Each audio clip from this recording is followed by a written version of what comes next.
احد کی لڑائی میں حضرت علی رضی اللہ تعالیٰ عنہ کی بہادری۔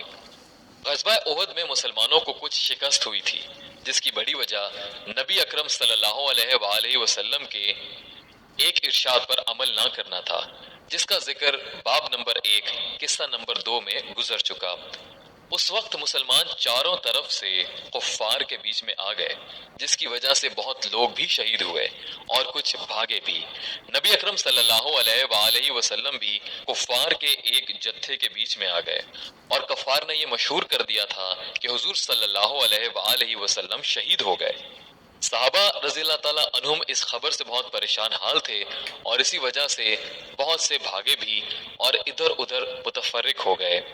حضرت علی کرم اللہ وجہہ فرماتے ہیں کہ جب کفار نے مسلمانوں کو گھیر لیا اور حضور اقدس صلی اللہ علیہ وآلہ وسلم میری نظر سے اوجھل ہو گئے، تو میں نے حضور صلی اللہ علیہ وآلہ وسلم کو اول زندوں میں تلاش کیا، نہ پایا، پھر شہداء میں جا کر تلاش کیا، وہاں بھی نہ پایا۔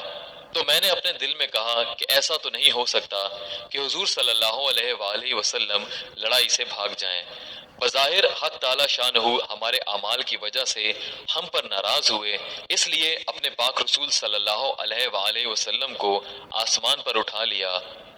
اس لیے اب اس سے بہتر کوئی صورت نہیں کہ میں بھی تلوار لے کر کافروں کے جتھے میں گھس جاؤں اور یہاں تک کہ مارا جاؤں۔ میں نے تلوار لے کر حملہ کیا، یہاں تک کہ کفار بیچ میں ہٹتے گئے اور میری نگاہ نبی اکرم صلی اللہ علیہ وآلہ وسلم پر پڑ گئی تو بے حد مسرت ہوئی، اور میں نے سمجھا کہ اللہ جل شانہ نے ملائکہ کے ذریعے سے اپنے محبوب صلی اللہ علیہ وآلہ وسلم کی حفاظت کی۔ میں حضور صلی اللہ علیہ وآلہ وسلم کے پاس جا کر کھڑا ہوا کہ ایک جماعت کفار کی حضور صلی اللہ علیہ وآلہ وسلم پر حملے کے لیے آئی۔ حضور صلی اللہ علیہ وآلہ وسلم نے فرمایا، علی ان کو روکو۔ میں نے تنہا اس جماعت کا مقابلہ کیا اور ان کے منہ پھیر دیے اور بعضوں کو قتل کر دیا۔ اس کے بعد پھر ایک اور جماعت حضور صلی اللہ علیہ وآلہ وسلم پر حملے کی نیت سے بڑھی۔ آپ صلی اللہ علیہ وآلہ وسلم نے پھر حضرت علی رضی اللہ تعالیٰ عنہ کی طرف اشارہ فرمایا۔ انہوں نے پھر تنہا اس جماعت کا مقابلہ کیا۔ اس کے بعد حضرت جبرائیل علیہ السلام نے آ کر حضرت علی رضی اللہ تعالیٰ عنہ کی اس جواں مردی اور مدد کی تعریف کی، تو حضور صلی اللہ علیہ وآلہ وسلم نے فرمایا، انہو منی وانا منہ، بے شک علی مجھ سے ہیں اور میں علی سے ہوں، یعنی کمال اتحاد کی طرف اشارہ فرمایا۔